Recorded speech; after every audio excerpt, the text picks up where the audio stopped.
Welcome to the John Passadino Show. I am John Passadino. I am he. Thank you. Hold your applause. Uh, and I have a special guest today, more special than any other.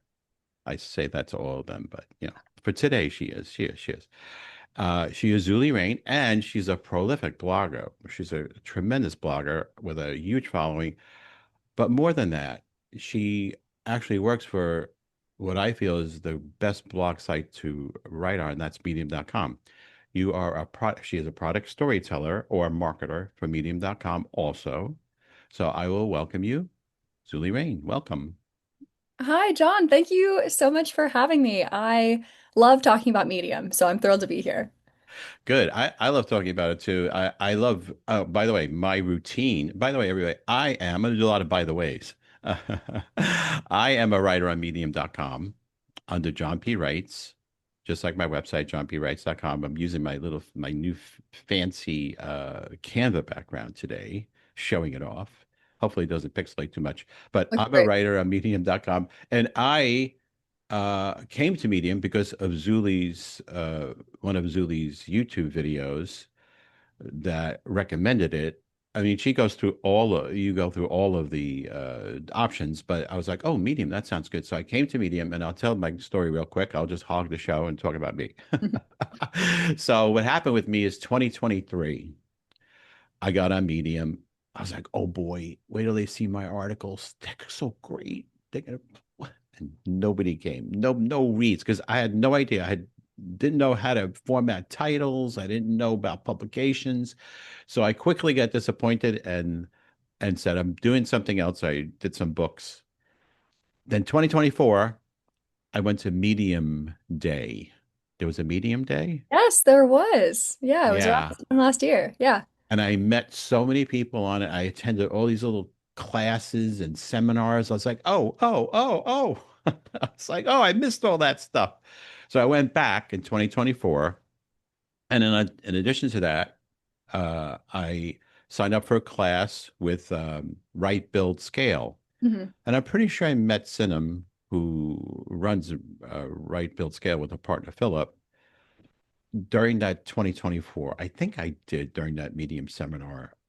There was, or through you, perhaps you might have recommended her. Anyway, I took that class, and I catapulted from 3 followers to like 900 something. Wow.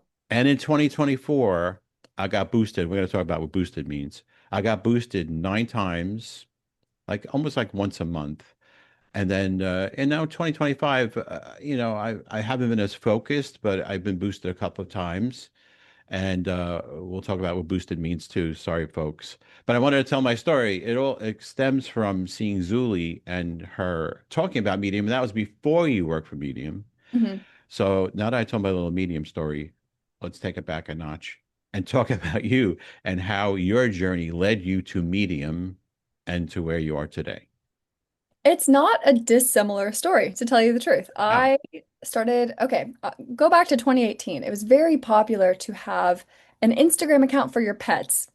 This is all related, I promise. Yes. So I had this whole Instagram account for my pets, and the advice was if you want to really grow that and start like making money for it, which sure, why not? I wanted to monetize my 2 cats. The advice was to start a blog and to start posting stories about their lives, about like their routine, maybe in their voices. So I was looking around. I didn't want to start a whole WordPress. I tried that a couple of times and I hated it. Mm, I'm not that technical. I was like, no, thank you. I don't know what other options existed at the time. There weren't that many great ones. And somebody recommended Medium to me as a place to you can just write. You can just create your account. You don't have to do any setup. You can just tell your story, publish it, and it's going to go out to readers. right. And that really appealed to me. I started writing, and it happened just like that. I was writing, and my stories were finding readers pretty quickly. And that was, to your point, John, that was really rewarding. That was what really made me want to continue, is that I was writing stuff and reaching people who were reading it and leaving responses and clapping for it. I mean, like, what a high for someone who had tried before to have like a WordPress that got zero traffic. Eventually, I got tired about writing about my cats because, as much as I love them, they're cats. There's not that much going on in their interior lives. So I started writing about all the other things that interested me. And this is the other thing that I really loved about Medium that I didn't even know to appreciate until I started trying to do it somewhere else, is that I could write about writing. I wrote about D&D. I still wrote about cats. I wrote about pop psychology. I wrote about feminism. I wrote about anything that was interesting to me, and I could still find some readers because for those of you who don't know how Medium works, it's really based more on the topics that you write about versus your Okay. followers. So when you write something, you publish it, Medium's going to try to match make it to the person who is most likely to click on it, read it, and enjoy it because that's Mhm. how they make money. They get people to read paywalled stories, spend $5 a month reading those stories, and be happy with the quality of writing that they're getting. So followers do matter. Obviously, as you start writing, you get followers, and some of them are going to be interested in some of the topics you write about. But I loved that super fast feedback loop of publish and either get reads or sometimes don't get reads, and then that tells you something. Yeah. And that freedom of being able to write about, I don't know, whatever caught my interest that day. That was really fun. Um, Great. then let's see, I started a YouTube channel because I just wanted to, and I thought it'd be fun, and it was fun. It was really fun. I was surprised by how fun it was and how much I enjoyed it. And I just kept, I started my own. I actually did learn how to set up a website at some point, so I did that. I started a newsletter. I published on a bunch of different channels. And then in 2024, I attended a Medium event. Was it 2024? It must have been called Pub Crawl, where a lot of publications on Medium it was kind of like a virtual little expo. They would come and they would pitch you on why you should be a writer for them or why you should read their writer stories. Hmm. And I remember the CEO of Medium gave a keynote speech where he said that they were approaching profitability. And I have been a Medium fangirl like at this point for almost 6 years. So I was like, I emailed him because we'd been in contact. We'd been on a few panels together from even before when he was the CEO. And I pitched him and I said, I love making YouTube videos about Medium. I love writing about Medium. I think there's a lot of people who don't really understand how amazing it is, how much it works, how to make it work for you as a writer. I mean, like you said, John, there's a lot of little things that you can fix or change about your writing to go from not really getting much traffic to getting much more traffic.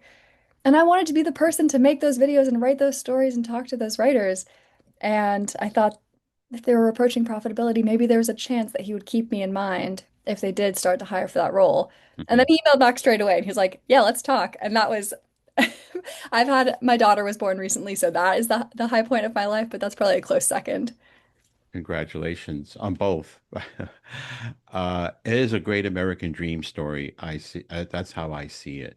That you were able to come from where I was. And by the way, let's keep things in perspective, folks. I was like talking about my 900 followers. It's a lot. I don't want to diminish that at all. 900 followers? Yeah, I know, but I just want to just point out because it should be pointed out that Zulie has 175,000 followers, and I feel is like totally amazing to have that many followers for writing articles. I mean, people are getting 1 million followers for like showing people slapping each other, for like, stuff like that, or, just wild stuff. There's a Once in a while I look at TikTok and there's this bounty hunter that's always fighting with people. And I'm like, don't look at it, please. You're getting addicted to it because he's like, oh, come on, man. And they get like hundreds of thousands of views. And I'm like, oh my God. I'm like, I put something out. I'm lucky if I got a couple of like little hearts. Hmm. Um, so for that type of content, I feel it's huge. So congratulations on that. And I Thank wanted to actually flip. Let's see if I could do this without ruining something. If I go to Edge and share it, because I want to show people what we're talking about, if I can get my it to, channel. Yes. if I can get this to work. I got all the tabs set up. So this is Zulie's YouTube channel, where originally saw your videos. And actually, this is the interview I was watching earlier today to do Mhm. catch up. So you can go out there and learn about Medium from Zulie's videos. That's where I learned about Medium. And then, oh, by the way, I was thinking, when did I start blogging? And I went back to find my old blogger, and it's still there. This is No way. it's Oh my th gosh. these are articles, of course, nobody read them, but these are articles I wrote in 2005 on Google Blogger. I had no idea it was still there, so I have to look through these and see what I was writing. That is incredible. So blogging goes back, and I'm sure people heard the term blogging. It's like not, it's not new. So anyway, then let's go over to Medium, and we could see Zulie's. This is your site where you're writing your personal articles. And so if you go out to Medium, and I'm not sure how many of your articles are behind the paywall or not. Can you explain again the paywall and the subscription? We Yeah, went over it totally. briefly so people know what we're talking about. So on Medium, you can publish without a paywall, just share your stories, press publish. Anybody can read them. You can also optionally choose to paywall your story if you're enrolled in the Medium Partner Program, and that means that only Medium members can read your stories. Okay. Medium members pay $5 a month to read unlimited, paywalled, and unpaywalled stories on Medium. So this is another common misconception. I think people think that Medium controls the paywall. It's all down to the writer. The writer chooses whether or not to paywall their stories. I think I stopped paywalling mine. Uh, I was worried a little bit that people would I don't know how to like not bribery, but not since I was a Medium influencer and now I work for Medium, I didn't want people to think that I was trying to Oh, yeah, take get them to. advantage of that, if that makes sense. Gotcha, gotcha. Yeah, yeah, yeah. Okay. So, That makes sense. Um, okay, great. So, and actually, I wanted to point out, I guess I'm a little bit of a, I just had a Alexa just turned on. Alexa exit. I have her built into my Samsung screen. I bought this like really, it was on sale during Black Friday, but I bought this like really expensive big screen and it has her built into it. You know what I'm talking about. I can't say her name. She'll pop in again. And always. the software is built into the monitor, and sometimes she'll kick in and start answering questions. I'm like, no, leave me alone. I'm in the middle of a podcast. Um, anyway, so let's move over to this is your Medium employee account. You're an employee of Medium also, Mhm. as I said before. And so there are articles here, and all this stuff is fantastic Thank you. for people like me. Like when I first got on Medium, I just like figured out it's pretty much intuitive to paste an article in and to put a title on. But after that, I didn't do anything like this. If you get on this, something like this, if you're interested in writing a Medium, get on this how to start writing a Medium, a 6-step checklist. This will catapult you forward many, many hours. So there's lots of good stuff out there.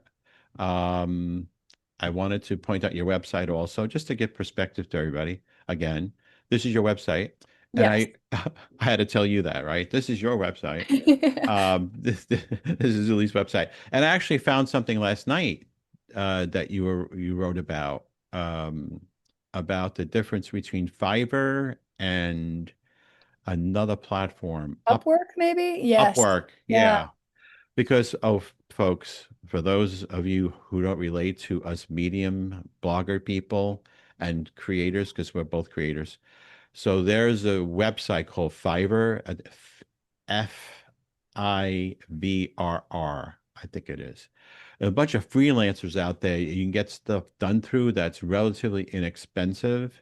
So I've used editors from Fiverr Mhm. to edit my short stories and poems and stuff. And, they're very reasonably priced. They're not all great, as Zulie points out in her article, if you can find her article on this website.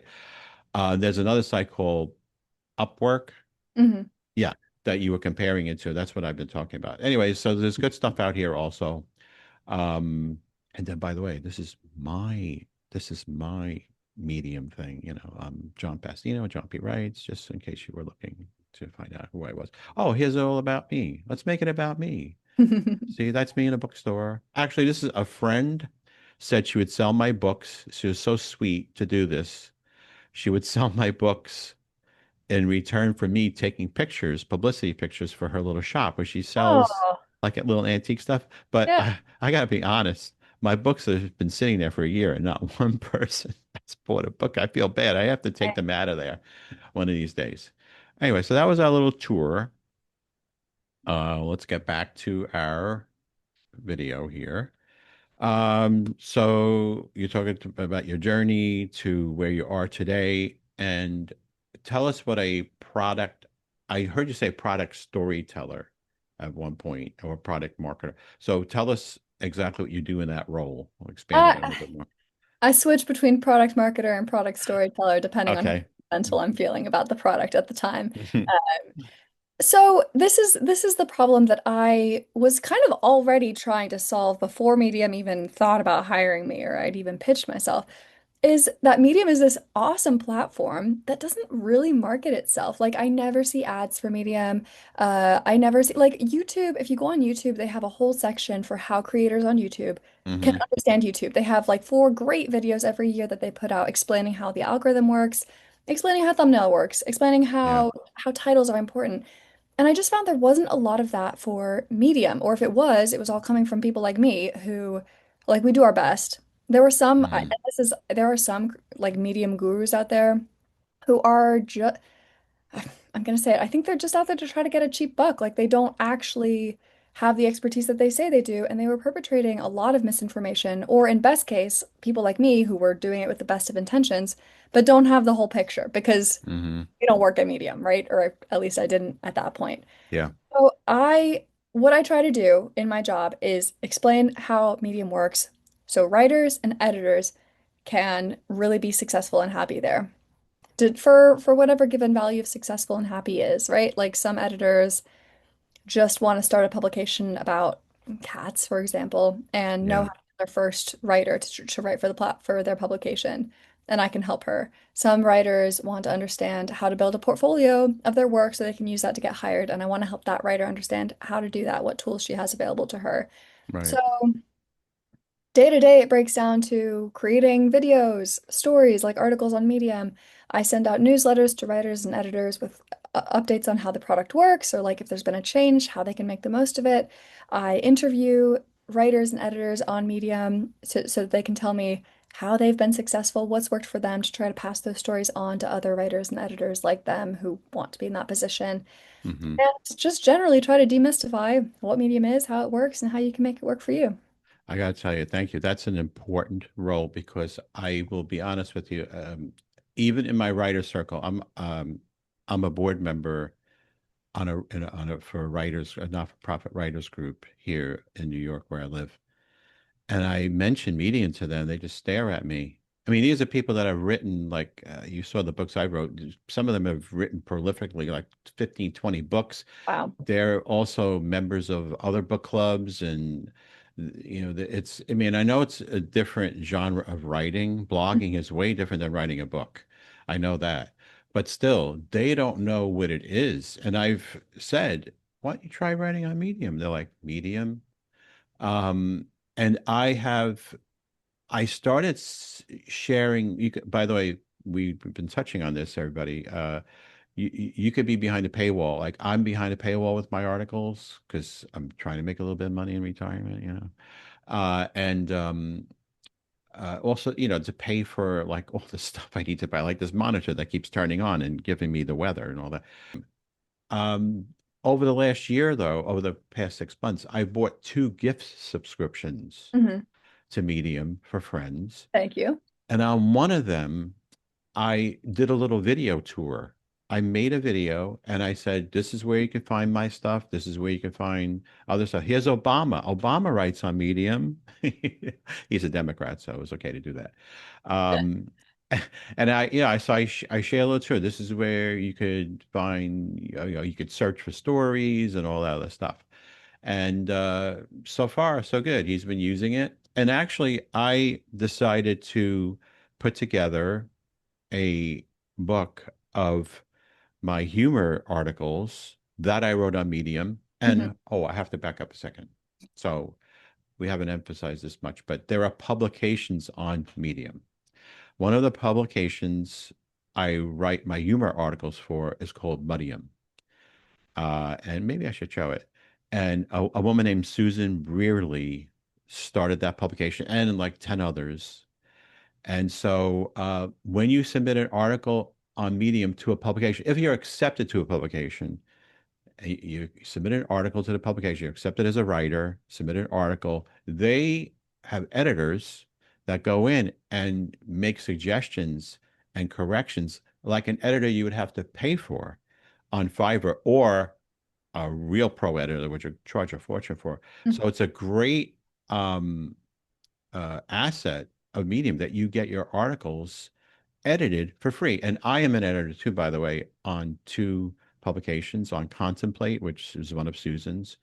And Susan and I co-founded a publication called IT Chronicles because I'm from information technology and so was she. We both worked for IBM, so we started that. So articles come in and we view them and we decide whether they are worthy to move forward or not.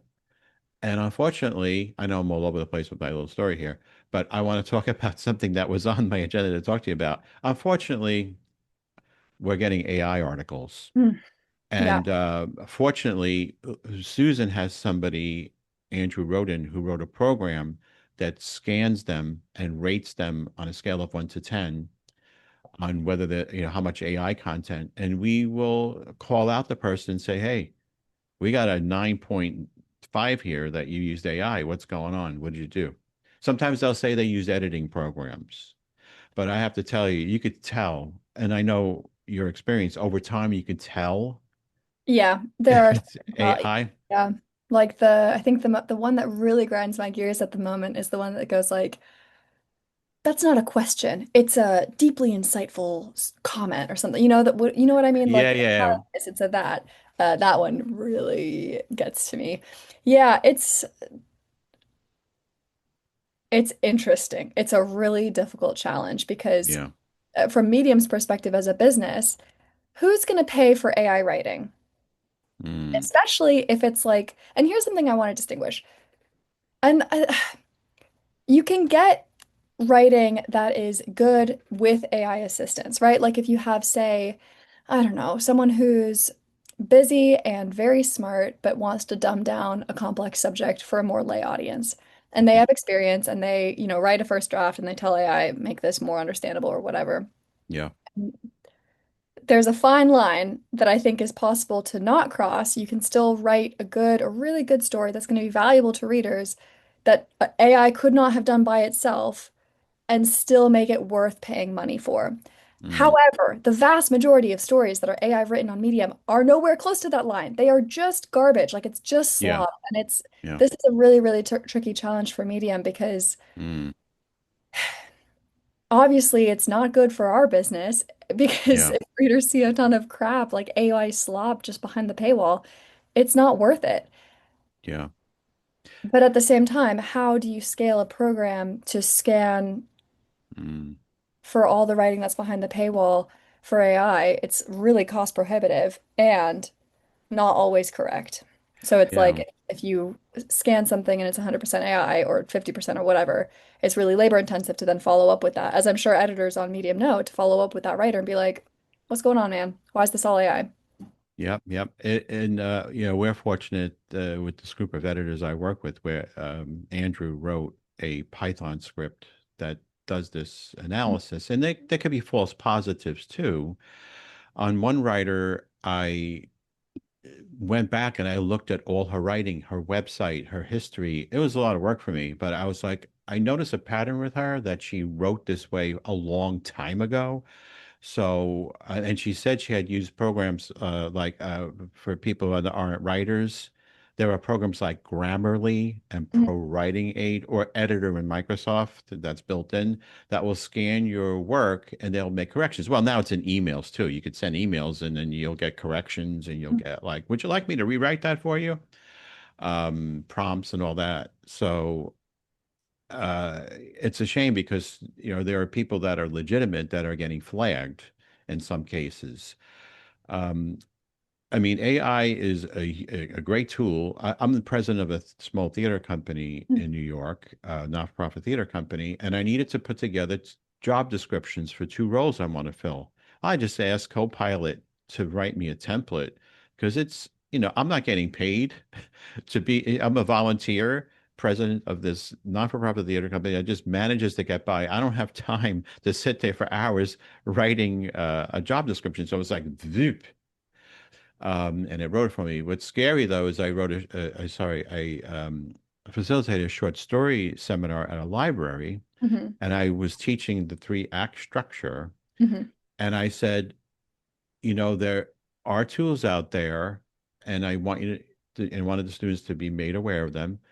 And I put into the tool, tell us what the three act structure was. Not only did it tell us what the three act structure was, but it wrote three acts. Because I gave it some parameters. It's like, oh my God, it just wrote, because I'm a playwright also. I have published plays that are out there. And I'm like, oh my, it just wrote an entire play that it would take me like 6 months to a year to write. Wow. Was it good? It was actually not bad. Yikes. The poetry is another scary one. I'm a poet also. I've written a poetry book and I write poems. And sometimes it's like, oh my God, I can't believe it just did that. I like have to like go through gut-wrenching emotion to to come up with a poem like that. I have to live through emotion, say in a relationship or something. And then like I'm gonna write this heartfelt poem and it's like this thing just spits it out. Now, Yeah. no, it's not the same for sure. It's not, I'm not a proponent of AI and creativity for that reason, but I'm just saying how good it's getting. That's my point. It's pretty Hmm. scary. Yeah. Yeah. Yeah. It's a tough challenge. I'm surprised that other platforms like Facebook, YouTube, I'm really surprised hasn't tried to do. I mean, I guess they're probably running into the same issues we are, that it's hard to catch and it's hard to do that in a way that's scalable. Like you and I, if we read one story and it's even like has AI assistance, I feel like we can tell. You can read this and you're like, something Hmm. here just doesn't sound like a person wrote it. Like Right, it's right, right. a little weird to me. But that's hard to do across a whole platform. Yeah, in the IT articles, the information technology articles, I was in information technology for like 40 years, believe it or not.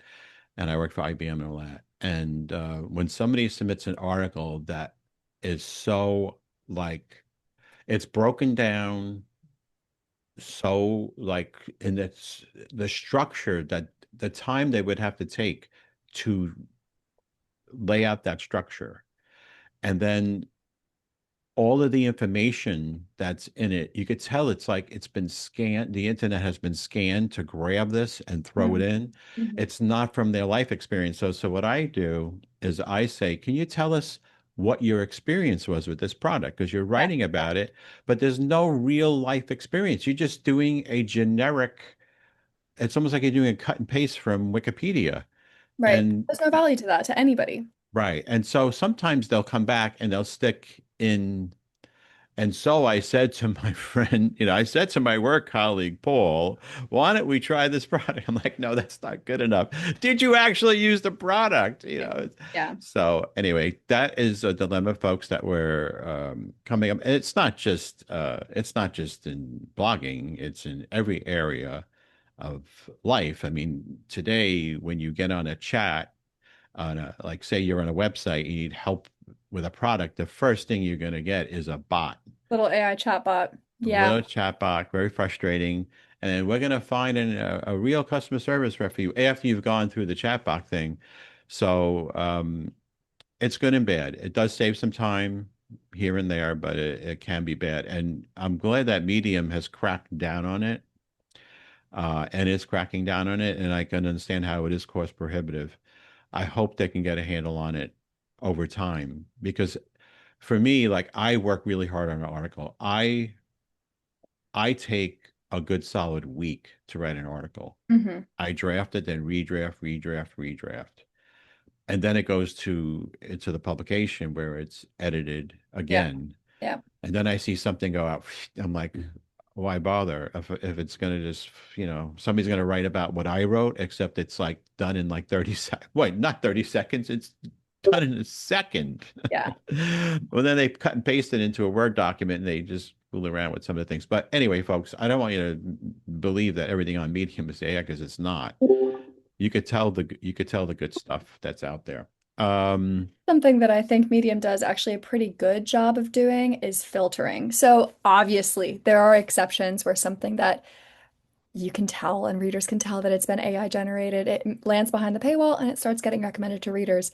But the vast, vast, vast, vast, vast majority of AI generated stuff does get caught by our filters. And it's, I mean, like you don't see it, so you don't realize it's being done. But yeah, that I think is the real value of Medium, or one of the real values, is that we are trying to be that barrier between a good reading experience and just the garbage that nobody wants to see. And I think I don't know. It's something we can be improving on 100% because there are still those exceptions that get through that aren't like a good story. They're not valuable and they're so clearly just written by the push of a button. But right, right, right. I think a lot of that is currently being filtered out, which is great. Great. And just to cite an alternative that people have probably heard of. So for some reason, I think Substack is it seems to be kind of recognized more, I feel, with people I Very talk with. splashy. Yeah. So I have a newsletter on Substack called Lens of Hopefulness, where this podcast is based. And Substack pushes it out to different feeds like YouTube and Spotify and Amazon and Audible. And people tell everybody, tell your friends and family about it, please. The John Passadino Show. So, and I'm talking to Zulie Rane, by the way. But there, I could, anybody could put anything out there. I have not. I mean, some of the editors have crept over from Medium to Substack. Like I write for the Memoirist here Yeah. on Medium, and Kiki Walker. She's fantastic. She's phenomenal. She started a newsletter on the Substack side, but it's very, very different. I'm not getting the no. Kiki's fantastic, Mhm. but I don't get the editor feedback. Some of the editors will make you go back like three, four times, Wow. especially Kiki's editors. They will really, run it through the mill. But on Substack, it's more of like a free form, like just throw it out there. Hmm. And so I think that's a key difference between the two platforms is it's like the kind of like the Wild West on Substack where things aren't being scanned and their algorithms are different too. By the way, Substack, it's very different. Obviously, it's multimedia. People are posting videos and pictures, and it's kind of like a Instagram slash TikTok slash Facebook slash LinkedIn. It's like a potpourri of stuff that you can find out there, and it's hard to find the stories. It's to me, it's like I'm just looking at notes. I'm looking at people like, here's my cat, here's my pie, here I grew a cucumber. I'm like, okay, that's nice, that's great, that's fantastic. Where are your articles? Like, where are the freaking Right. articles? So then Yeah. you got to find a newsletter, and then it's like, okay, and then it's like, oops, sorry, paywalled. So I They're find just Medium very, to yeah, sorry, go ahead. I find Medium to be much more straightforward. If you're a reader or a writer and want to read and write like straightforward, Medium is the place to go. And I'm not being paid to say this, folks. I am, but I'll say the same thing. I said it even before I was getting paid to say it. I have nothing bad at all to say about writers who want to use a platform like Substack, ConvertKit, Beehive, Ghost. There are a ton of really good alternatives if you want that ability to send a newsletter to people, right? As a newsletter tool, a lot of great op. My personal favorite, probably Ghost. I Okay. like them the most. I like their tools the most. When I was still a content creator before I started working for Medium, I liked their tools and I liked their mission. But no matter what you're trying to do or who you want to send it to, there are so many great options out there for you. I Mm, think Medium is just a completely different use case. Like on Substack, I never see anyone sending a newsletter that is about multiple topics. I only ever see them write about that one thing. Because that direct one-to-one relationship that you have with your reader who has subscribed to your newsletter for that thing, it kind of means you're tied in. Like you have to write about that thing that they followed you for, right? Or that they subscribed to you about. Because if they're not, I don't know, if you're not sending them that, then why would they bother to stay subscribed, let alone pay however much you're charging a month for them to be a paid subscriber? And I think as well, yeah, if you want to just write a story and reach people who are not necessarily already your readers, Medium's a great choice for that too. On mm. Substack, I don't know, I would be curious to hear your experience with this too. I normally see really successful Substacks or whatever newsletter platform, I normally see them being people with a pre-existing audience, like journalists who leave their Mm-hmm. newspaper and go Yeah, to yeah. Known. Yeah. right, really big known names. I found one Substack, although he moved to Ghost, I think now. I found him on Twitter. He had a really big Twitter audience, and then that's how he started funneling people. And I see a lot of writers who grow a pretty big audience on Medium and then start porting that audience over onto a platform like Substack. And Right. I think that's also a great use case. They're two very different tools used for two very different things. Yeah, I actually, again, was getting frustrated. I think we were talking before, when you started talking, I was getting frustrated with my reads on Medium, and because some changes were made. Also, there were some bots out there that were mimicking Oh, people that was so freaking the annoying. worst. Yeah. Actually, there was a fake Kiki bot, and it was the first time I got nailed with this person that was impersonating her. And her bot said, "Come over to WhatsApp. I want to talk Or to you." Telegram it's so nefarious. This was my lowest moment as a content creator. Mm, One of my readers fell for one of those scams and paid like $100 to join an exclusive Medium club. That wasn't like I wasn't doing it, but an impersonator was. yeah, And this was before I was working at Medium, and I don't know. I emailed them really like salty about it and kind of annoyed. Like, how could they let this happen? And they yeah. emailed me back politely. They were trying everything in their power to get it to stop, but it's a game of whack-a-mole. They have tools in place to get it to stop, but obviously these people are so They're a determined step ahead. Yeah. to, to try to make money by scamming other people. Oh, it's the worst. It's so frustrating. As a writer, as an editor, as a reader who's getting confused, it's really, really frustrating. Well, even on regular websites, if when I find out a hacker went into, say, whatever company, this huge company, say I'm doing, finance with, and I find out we just want to alert you, 100,000 accounts were stolen, so we're going to give you this free protection plan for a year. I'm like, oh, really? How come you make me do like three levels of security? And meanwhile, this other entity is going in there, and they're hacking in and just waltzing in, taking all my stuff. Well, it's because they have very sophisticated people working for them, the bad guys. In fact, sometimes they flip. From my IT experience, sometimes there are hackers that flip over to becoming security experts Mhm. for 'Cause these they know. companies. They know all So, the holes, all the gaps. Yeah. so I wouldn't be surprised if there are people like that are doing like playing both sides of the fence. It's just part of our world, unfortunately, with the technology and everything. Um, I want to talk to you about just shifting again. But by the way, I trash Substack, by the way, but I am on Substack in the Lens of Hopefulness newsletter. So I don't want to like tell people don't come there at all. You can come and look at my newsletter, but you I would appreciate it if you'd pay for it. And by the way, I also wanted to mention another by the way. This is by the way day.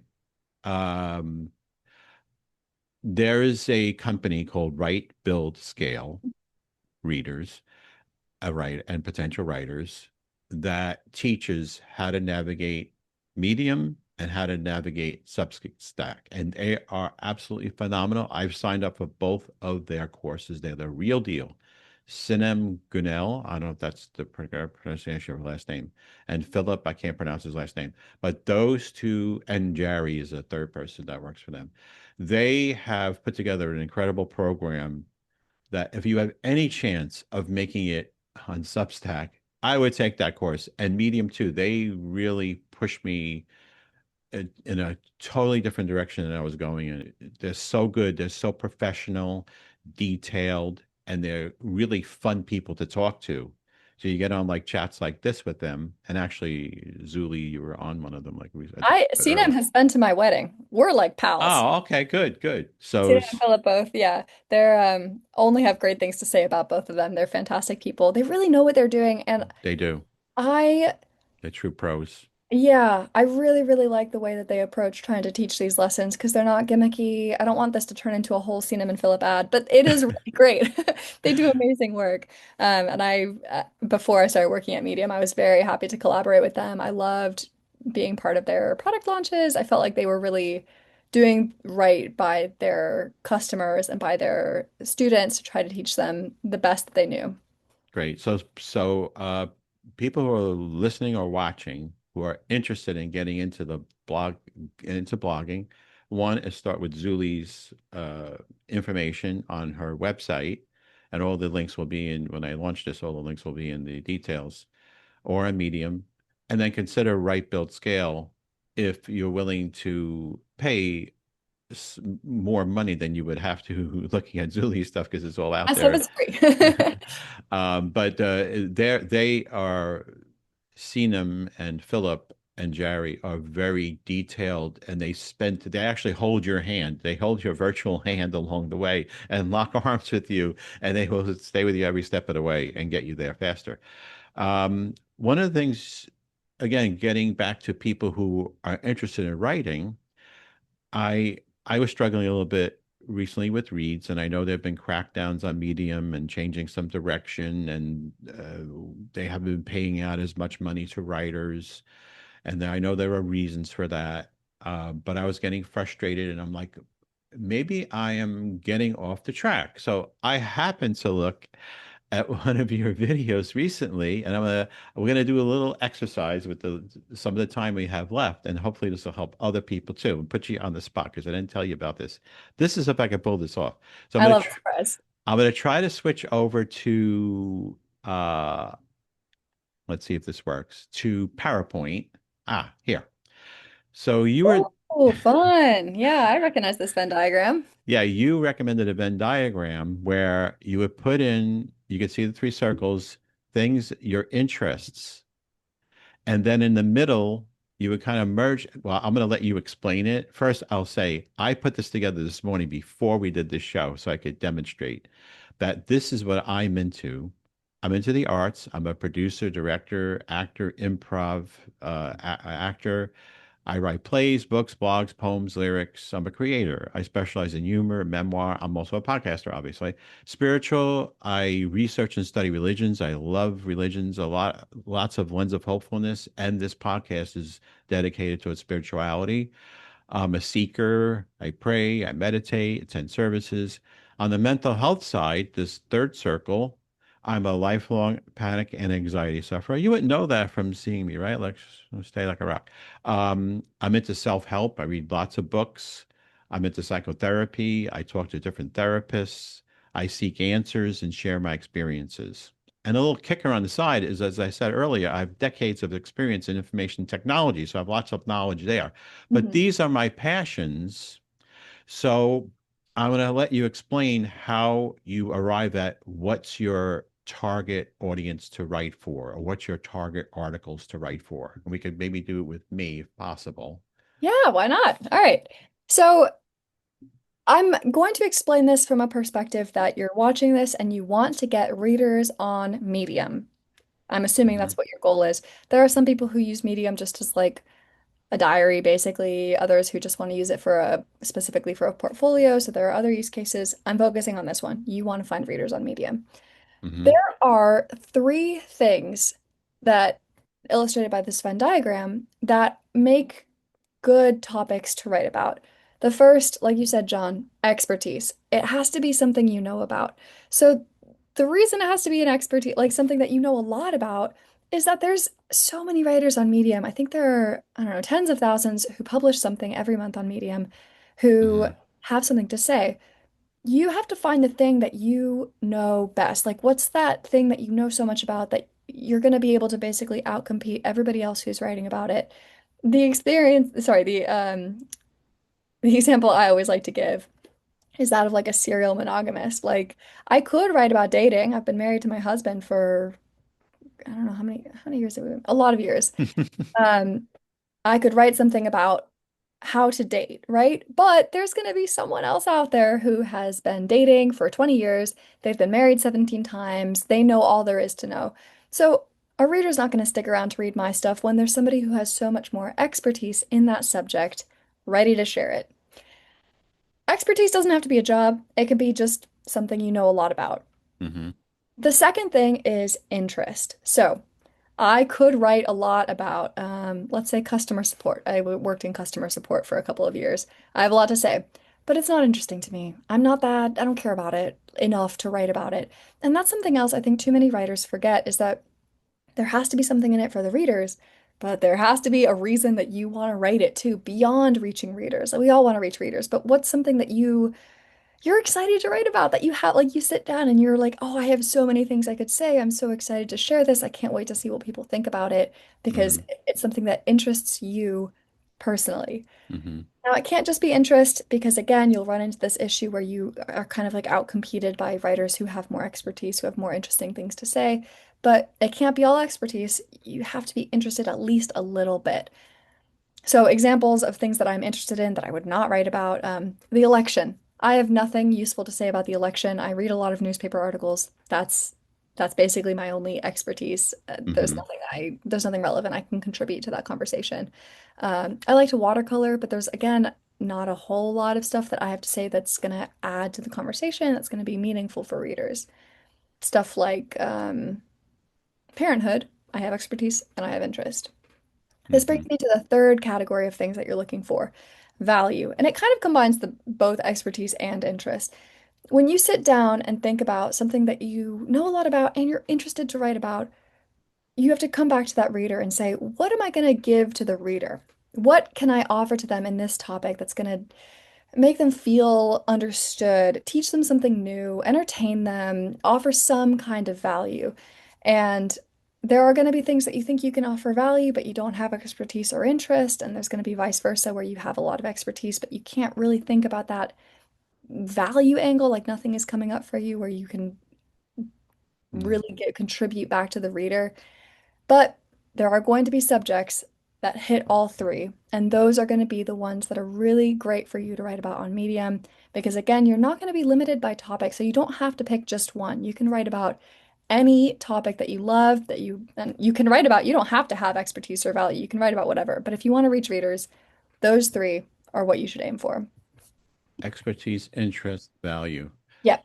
Well, see, I've been spending time in this circle, mental health circle, Hmm. on Substack, and even with this podcast. I interviewed recently a former Buddhist monk who came up with a mental health system, a holistic system. That's going to be released tomorrow, by the way. Well, by the time this comes out, that'll be out there. An angel channeler and an energy healer. And I also interviewed a woman that is a rock singer that had, some issues with a physical issue that's going on with her and had to overcome it. Wow. So I spend lots of time in the mental health circle, and that bridges into spirituality. Hmm. And so that's wonderful. There are many people, so I have some expertise in it from my own experience. I'm very interested in it. Hmm. Now, how do I add value? And I can answer that by saying what my personal experiences are. Hmm. The the issue with that, and I think that's why I'm having trouble getting traction, even on Substack, is that there are like 100,000 other people that have the same exact thing going on, the spiritual and mental health angle. I see so many people, even on Medium, there are so many people that write in that genre. Hmm. So how do I differentiate myself? Well, I'm a senior citizen. I'm allowed to say that. Is that okay? I have to ask my staff. Am I okay to say that? No, I'm just. You guys can go home. We don't need you. So that's one angle I thought of is I could start writing from a senior perspective. The fact that I've been through all these stages of life. I've been married 42 years. Wow. Congrats. Uh, Thank you. And we've raised children and all that. So maybe I start looking at it from that perspective. So I could combine the spiritual mental health, and not, I'm going to ignore the arts part right now. And I'll say maybe I'll combine these two, but make my angle from my age range, my demographic. What do you think?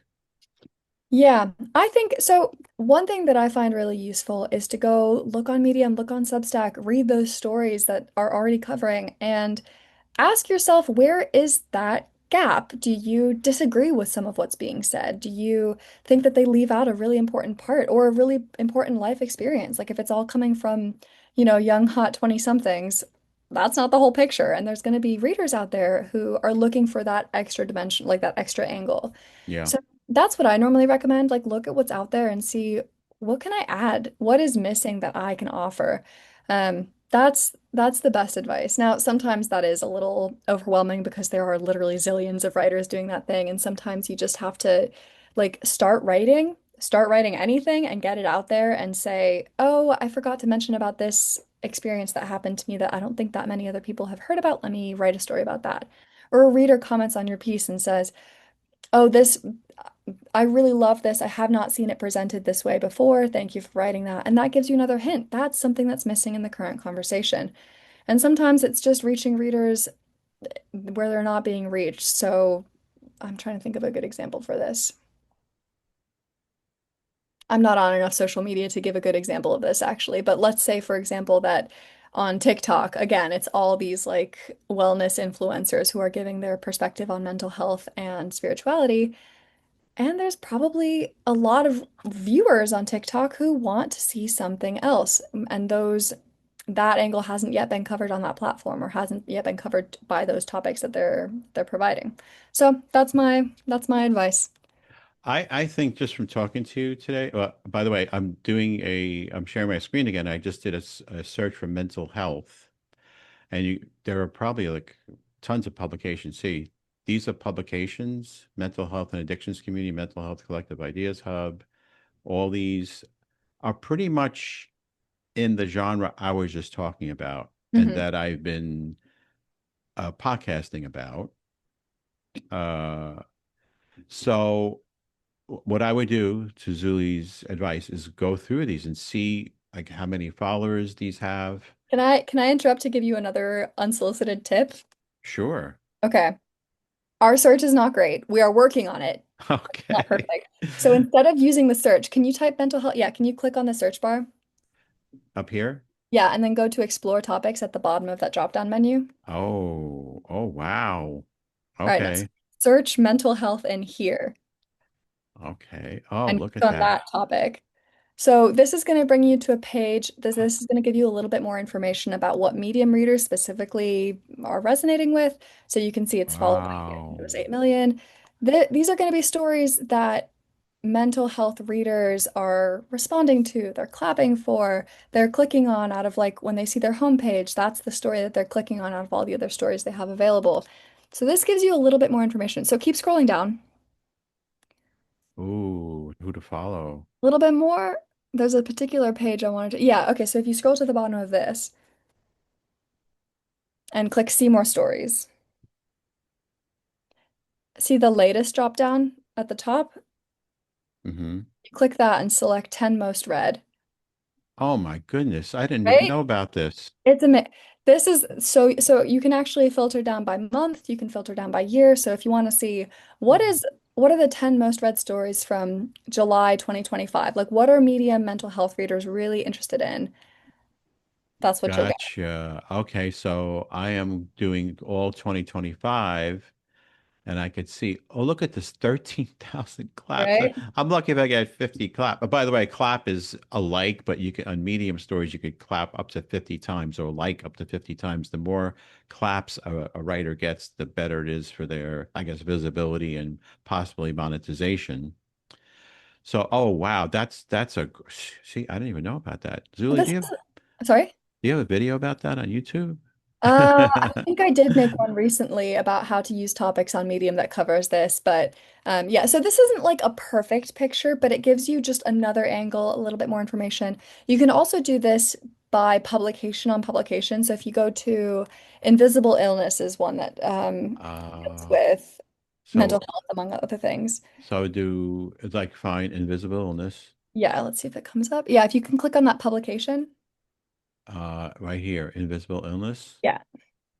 and that's a publication, 95,000 followers. Now, if you go to the URL at the top and add a backslash and then type all, the word all. Backslash. Can I find backslash like that? Oh, the other one. Okay. It's a forward slash. The normal slash. Yeah, that. And then just ALL. Yeah, perfect. And you can do something similar where you can, I think, can you pick? Yeah, so you can look at specific topics, you can slice down by year. And I don't know if you can see most read. Can you click on that latest drop down on the right? Yeah. Okay, so that's only by latest or earliest. But this is also going to give you some like useful information about not just all readers across Medium, but readers of this publication specifically. You can look Wow. at these stories and see, okay, these are the stories that editors of this publication are enjoying. You can click into those and see, are they getting responses? Are they getting claps? And use that as another data point. Great. Thank you so much. And for those that are, again, interested in blogging, interested in Medium, joining Medium, writing on Medium, let's go back to Zulie's. If you go to medium.com and find at Zulie underscore at medium, well, we'll have this in the article that accompanies this interview. You could find how to get started. And I find, by the way, speaking of mental health and all that, and the theme of this broadcast is art, it's arts and mental health and spirituality, is I find it to be extremely therapeutic, very therapeutic to write it out. And whether you get lots of claps or follows or likes or money, whatever, I mean, the article that you wrote is there and you got it out, and it's so rewarding to see your article out on virtual print.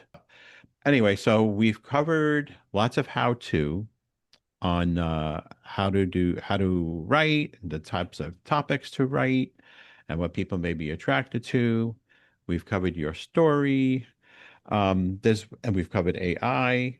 We've hit most of the topics. The final thing I want to talk about is I had something I talked about earlier, and that's that because of all the changes, like getting rid of the bots and combing for AI and making sure we have quality stories.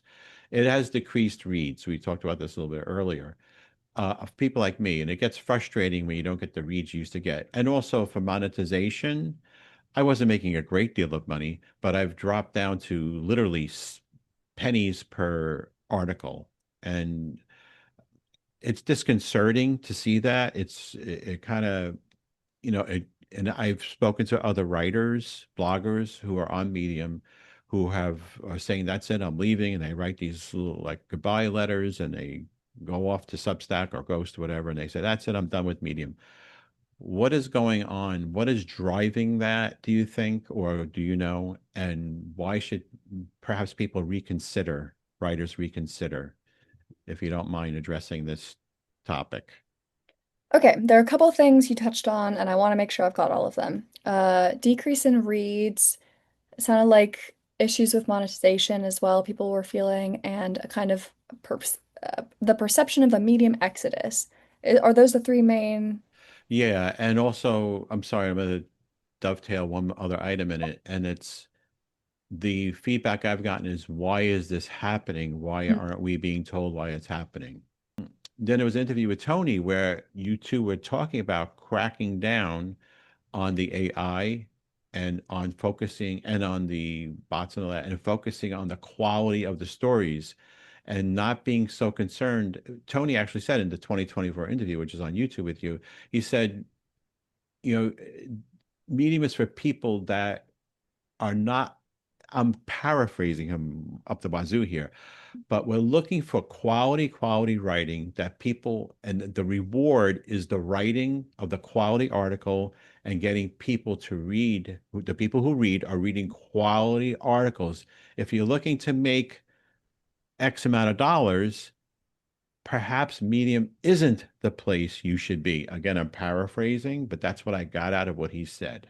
Yeah, I think that's fair to say that it is not our goal to be a place where writers can make a stable living.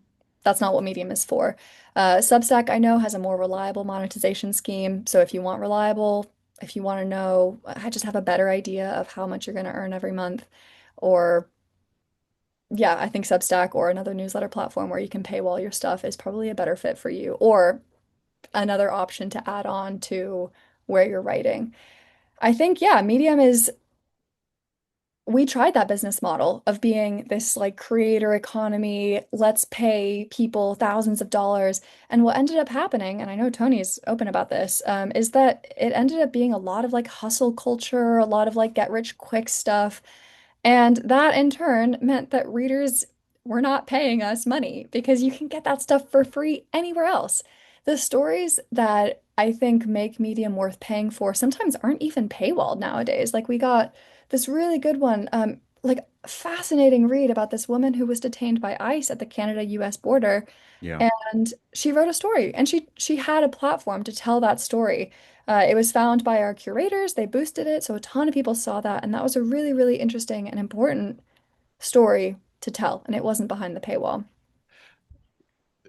Great point, because I noticed that there were many, it was frustrating me before the medium change in direction. I'll call it quality control. That's what I'm going to call it. And I used to work in quality control in IT, so I know what it's all about. But anyway, I noticed there were articles that were very boilerplate. I was one of the people writing those Oh, articles. okay. I'll admit it. Like I was writing these listicles. I was writing low quality stuff that frankly was not worth the money that I was getting paid for it. Like I was kind of in disbelief actually that I was making thousands of dollars writing, yeah, boilerplate listicles. Mm, And from a financial perspective, am I sad Medium can't do that anymore? For me personally, sure. From a perspective of, am I glad that that means there's more space and more money and more views to give to writers who are not writing? One of my top earning stories I remember was something like The Six Habits of Deeply Miserable People. Come on, like why was that earning money? Why was that getting views? Why was that being prioritized? I had nothing that useful to add. It was well written, but it was clickbait. And I'm Oh, personally glad that it's that kind of stuff isn't really popular on Medium anymore. yeah, there's lots of clickbait. Well, there was lots of clickbait. There's still sometimes the get rich quick writer, and it's frustrating to see that kind of stuff. But I try to stay away from it. I think it's the people that are writing, that are saying things that I happen to know. I I'm not so intimately familiar with their articles to say whether they were in that category or not. Um, No, and I don't want to generalize. That's not yeah. like every single person who's experiencing a decrease in reads. I'm sure not all of them, or even most of them, were writing stuff like that. But I do want to highlight that again, I think I mentioned this maybe before we officially started recording, but in terms of payouts and in terms of reads, they haven't decreased. If anything, they've increased because we have more Medium members who are paying us the money Okay. and more people who are interested in reading these stories. People who are earning more money, people who are getting more reads, they probably don't want to brag. I know behind the scenes because I can see the stats that there are some people who are getting fewer reads and earning less money, but there is also also writers who are experiencing the opposite and they're just not as mouthy about it because I don't know, it probably comes off a little bit like bragging.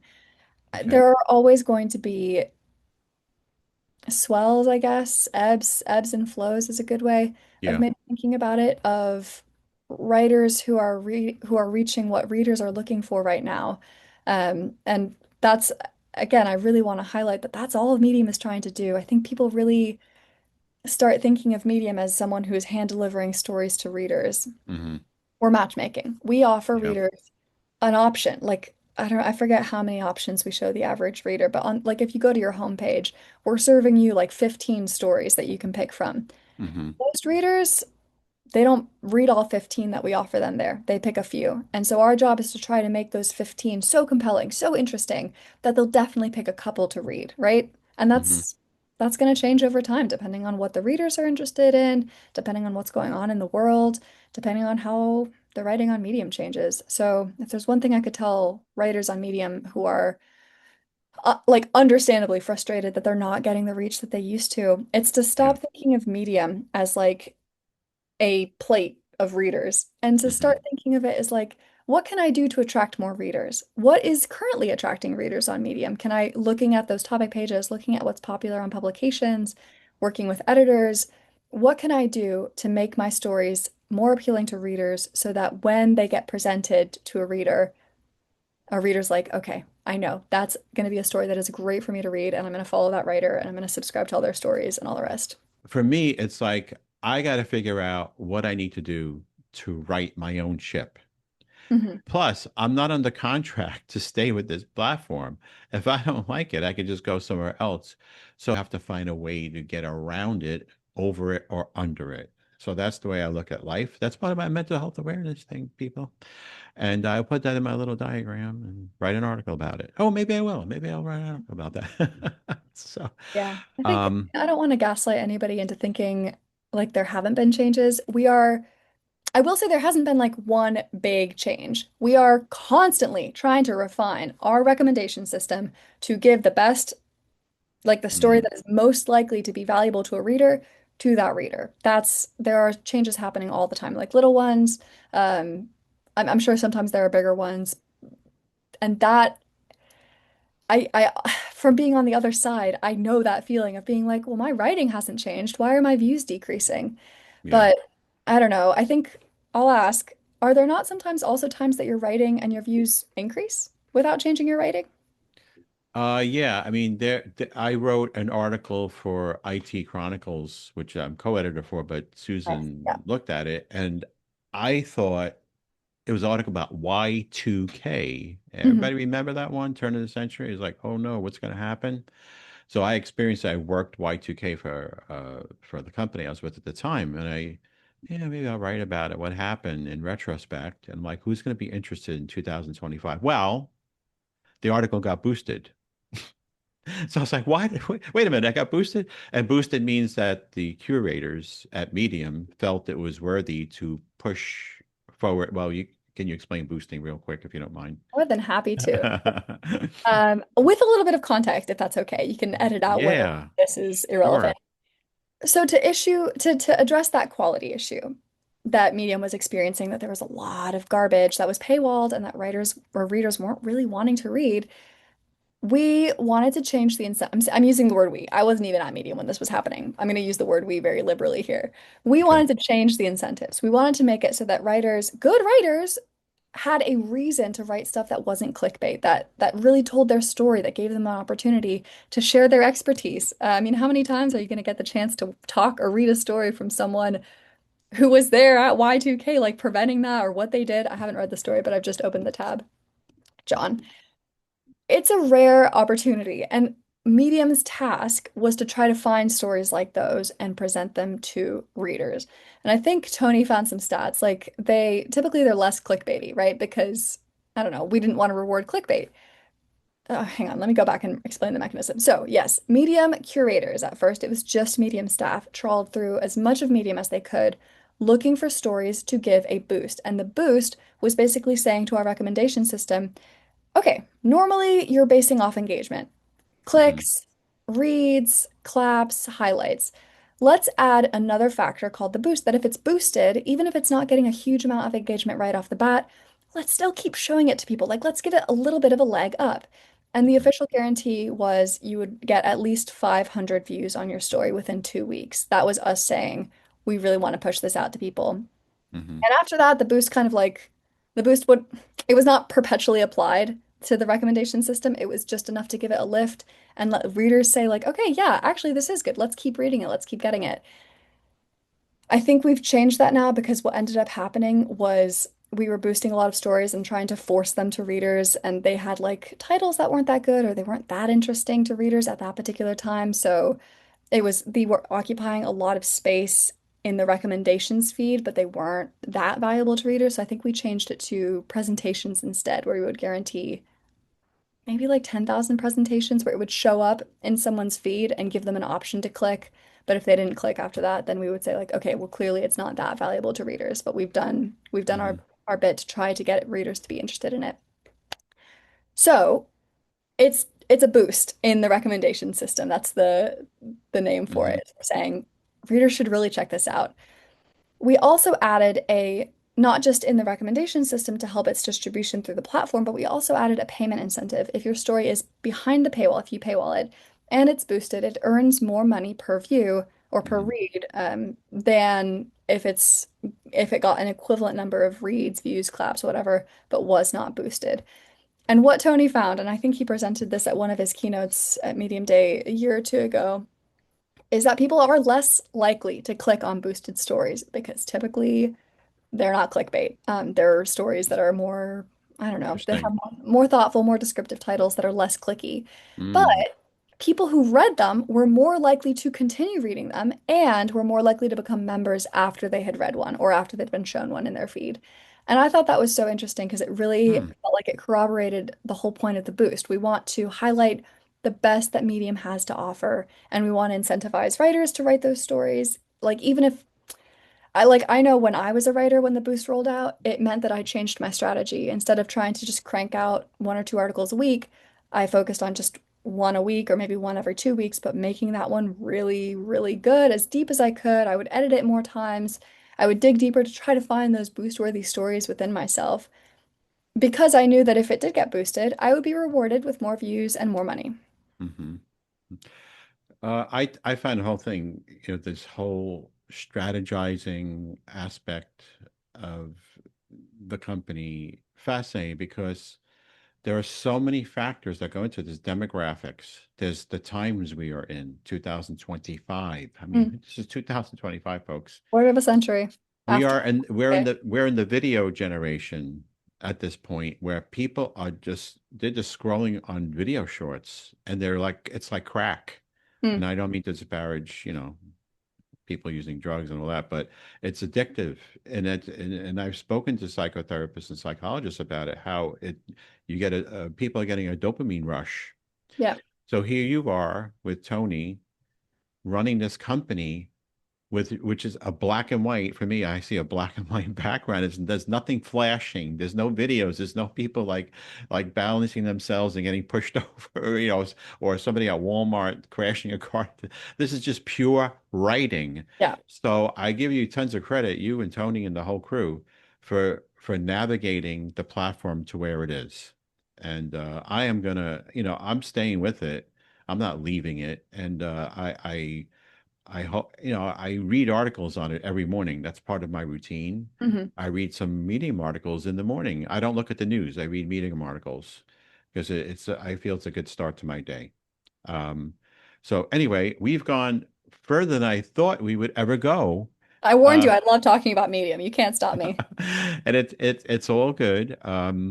It's all good. I just have to pay the crew overtime. So they're a union. You guys union, right? Yeah, we're union. Okay. So we covered so many great topics. I got to know you, which is phenomenal. I'm honored that you joined my podcast, my fledgling little podcast. And I want to tell everyone that's listening, if you like what you heard, please tell friends and family about it. This podcast is on, if you're watching on YouTube, it's also on Spotify, Amazon Music, Audible, Apple Podcasts, and some other cast thing. I forgot what it's called. Chromecast, Google Cast, some cast, something with a cast in it. And it's also hosted on Lens of Hopefulness newsletter on Substack, where I have articles, poems, some video shorts that I've been creating because I'm a creator. So if you want that kind of stuff, you can go over there. If you want to just read pure, like black and white, very interesting articles that are going to hold your attention. And by the way, you can press play and listen to the audio. There's a little option to listen to the articles too, which is what I do as I'm preparing my oatmeal. I'm listening to articles. Check out Zulie as we said earlier, on Medium. You can find Zulie Rane really easily. You'll have the links in the article. Her website, all great stuff. YouTube, and she's not clamoring for everybody to follow her for money. By the way, she's not selling anything. I'm talking for her. By the way, I just declared myself her agent. Uh, I'm saying I find you to be a person of integrity who Thank really you. loves what you do, loves the platform you're on. You have a track record on it, and I believe in it, and I believe in you, and I'm glad you're there. Thank you. I really do love what I do. I love Medium more than before I even started working here, if that's possible. I really do believe that it is the best place to write on the internet if you have a story to tell and you want to tell it. Thank you so much, Zulie. Thank you Zulie for having me. Rane. Yeah, yeah, this was fun. And that's it, folks. That's it for today. For tonight, this has been the John Pasadino Show with special, special, special guest, Zulie Rane. The most special, arguably. I'm just kidding. I know all your guests are special. All right. Bye, everybody.